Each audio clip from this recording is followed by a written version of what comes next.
Guys, Rachel Legends, welcome to the video. Send us some love, some positive vibes your way, especially if you need them out there today. Happy Monday. How was your weekend? Hopefully it was good for all of you guys. I basically worked. It was my non-kiddo weekend, so just kind of grinded some Raid. Also started an Ethereum restart channel. In case you missed the video yesterday, I'll have a download link and a link to my channel if you want to join me. I still have a few spots open in my union, my clan there too. Anyway, we have some news for you guys today. As I mentioned on the main channel and here as well, I'm really going to spruce up this news series in about a week or so. So stay tuned, right? We're gonna really make some. We're gonna make it a really a proper news show here. So anyway, you guys don't care about any of that. You care about what the heck is actually happening here. Tuesday, August 12th, which is obviously tomorrow. We're gonna have a progressive chance. 15x these champions. You know me. I always say this, but I'm gonna continue saying it. I really wouldn't go for these unless you know you're kind of close to the Mercy. You might get your hand on these, but the operative word there is might, right? No guarantees, far from a guarantee. In fact, you're very unlikely to even get these champions. That being said, this one is some bangers here. We have Harima, Armanz, Nishak, Fabian, Sun Wukong. And then for Voids, we have Yumeko, Shuzen, and Narcissus. Now we have another one coming up, which we'll talk about quickly, but man, this is a who's who in just like beast mode champions, is it not, guys? I mean, Armanz, if you don't have Armanz, because either you weren't playing then or you just didn't go for the fusion, I mean, he's absolutely worth it. For me, he'd be my top choice there, right? Still arguably the best, or at least one of the best champions overall, certainly in control in the arena. So yeah, Armanz, no-brainer, is going to be worth going for. But honestly, all of these champions are beasts, right? Harima is great almost everywhere. She's one of the strongest defensive-based damage dealers and provokers in the game, but her passive makes her really a top choice still to this day. She kind of ebbs and flows out of the endgame meta in PvP, but I've noticed a lot more Harima recently back in the meta in a big way. Not that she ever truly left, but basically mitigating enemy ignore defense effects by 50% is just absolutely huge on Harima.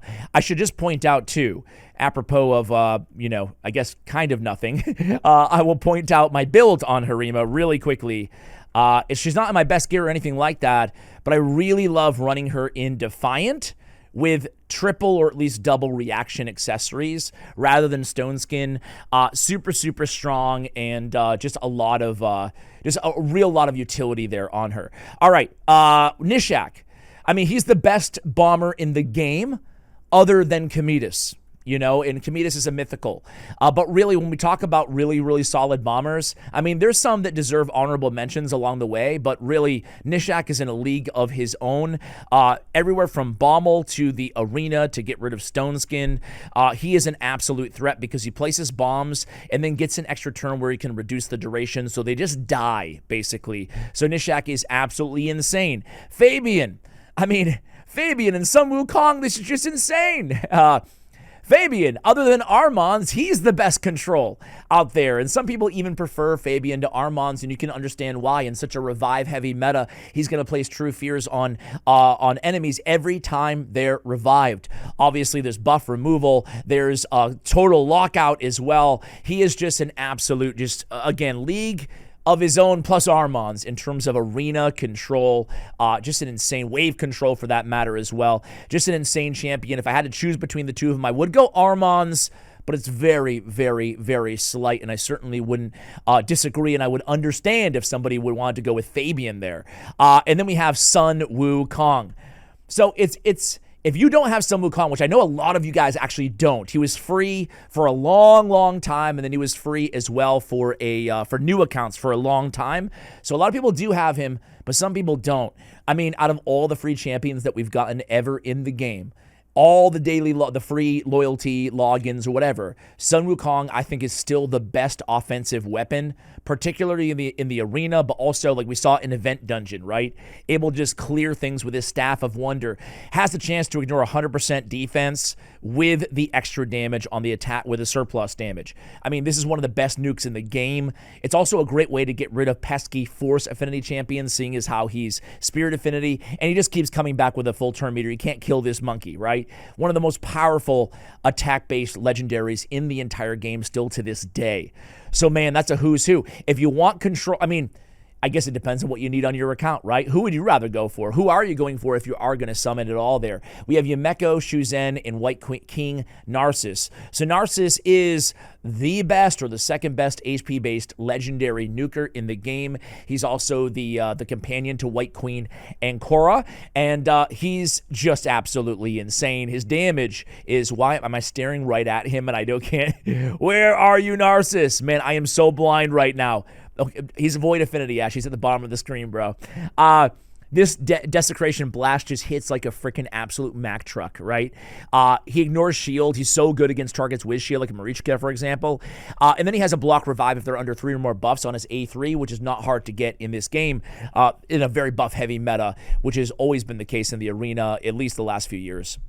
Shuzen and Yumeko. Well, yeah, Yumeko is so good everywhere, specifically Hydra. Even a single Yumeko, of course, double Yumeko is even more bonkers because she can reset other Yumeko's cooldowns, and they won't fix it. I mean, not to say it's working as not intended, but she's the only champion that can do this, right? Where she can reset other Yumekos, thus just chaining resets in a team like Trunda. Even without that, she's great in a way, kind of like as a Kymar, right? As a reset your Seer, reset your Poison Combustor or whatever. She's great in areas like Bommel, like Dragon with the Hex that deflects debuffs back at the attacker. She's just insanely good basically everywhere in the game. Great reset champion and also cooldown champion. So kind of 2-in-1 on her A3. And Shuzen, I mean, she's the queen of speed in Raid Shadow Legends right now, right? Not only does she have this beautiful Charge of the Valorous, the increased speed, the decreased speed, the turn meter increase, the turn meter decrease, kind of like the Energize of Lysandra, only with the decreased speed and the 20 instead of 30%. But she also has this A2, Purging Petals. Not only does she cure sheep, but she can grant an instant turn. That means that your nuker or whoever can move at the speed of Shuzen. Very powerful. You can combo her with a block revive champion or an absolute beast of a threat that runs a lot slower and just immediately give them all the buffs they need for attack and just decimate them, right? So Shuzen is probably the most popular speed booster in the game, given that she has 100% guaranteed to go next on the instant turn speed boost and then the A3 to go along with it. All right, on Wednesday, we have a 15X. That's going to be Wallmaster Arthurian, Uzel of the Jade, Mountain King, Fistax Tuskor, Rhodos the Lost Groom, Arnorn the Shining, Georgia the Breaker, and Onryu Ieyasu. All right, Ieyasu is very good in Hydra, very good in the arena. He's just a great, great nuker. He can ignore Stone Skin and deal a hell of a lot of damage, right? So even in Hydra, he has his passive where 25% of the damage dealt kind of bleeds over to other enemies as well. So fantastic nukers. Same thing with Georgid and Arnorn. So these are 3 of the most desirable Void nukers in the game, right? Especially attack-based on Georgid. He has the 50% chance, kind of the reverse Harima, right? 50% chance for this champion to ignore 50% of the target's defense on each hit placed by this champion's skills.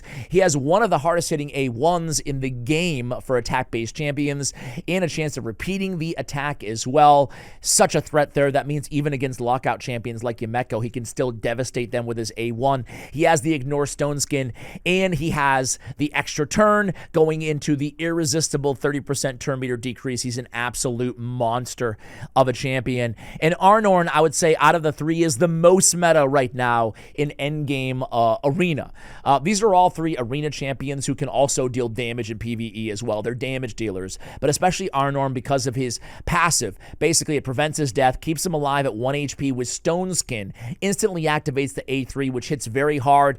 If it kills one enemy, decreases the turn meter of all enemies by 50%, cannot be resisted, ignores increased defense, strength, and shields, and it hits very hard. So a beast to deal with and really a force to be reckoned with in the arena. And then we have Rhodos, my personal favorite nuker in the game.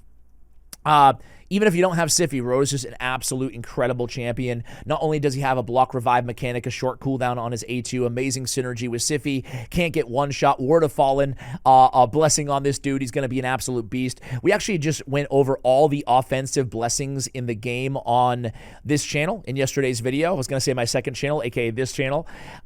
So we talked about the best offensive blessings to choose for your arena nukers, and we certainly spent a little bit of time talking about Rhodos and the Word of the Fallen and how it synergizes beautifully with his kit. He also has for me, most importantly, at least in this meta, is the ignore block damage and unkillable, specifically the block damage, which is all over the meta right now. He's a great solution to Nices, to Siegfrieds, to Odins, to Neime. What? How do I say her freaking name? I'm so Neime to Neime, Marichka. There's so much block damage out there. Odin, that he is just fantastic. He would be the one that I would go for PvP out of the non-voids, and for PvE, I would go with Wallmaster Athorian. You see him on a lot of the top teams paired with Fina, the Unity champion. She's one of the best Unities out there for PvP, specifically Hydra. But this guy has an enemy max HP with block buffs. He's great against Hydra clan boss specifically, although he can be used outside of that restrictive content. And anywhere you need an enemy max HP champion, he can also buff himself on the A3. And then we have Mountain King. Even after his buff, I don't love Mountain King, but I don't hate him as much as I once did, right?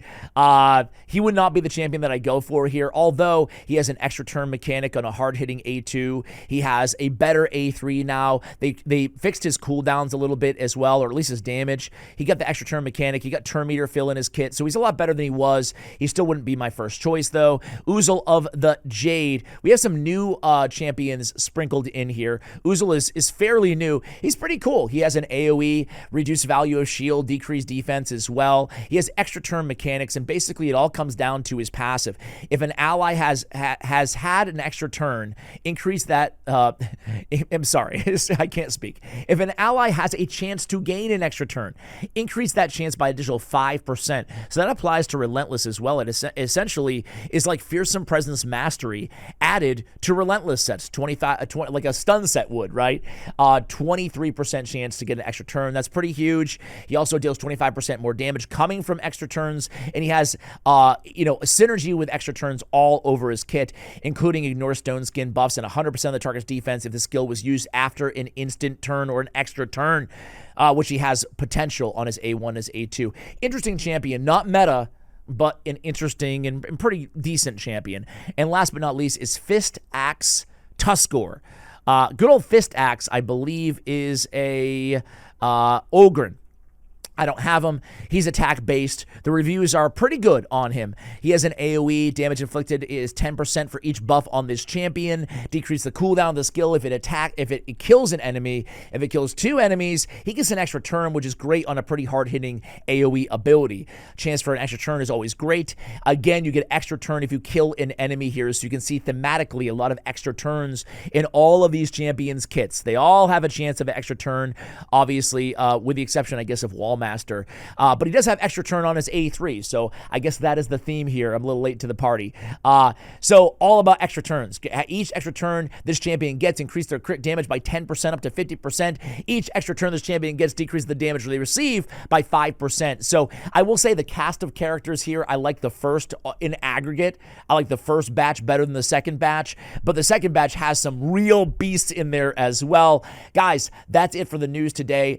Let me know what you think of these events. Are you enticed to pull? Of course, this is happening during Clan vs. Clan as well, so maybe a little bit of an extra reason to go ahead and maybe pull a few shards, especially if you're close to that Mercy. Hey guys, thanks for watching until the end of the video. The fun doesn't have to stop now. I would recommend the video that I released either on my Etheria channel yesterday on the Raid channel, or I'll drop another recommendation right over here for you guys. Thanks for watching, and as always, take care, guys.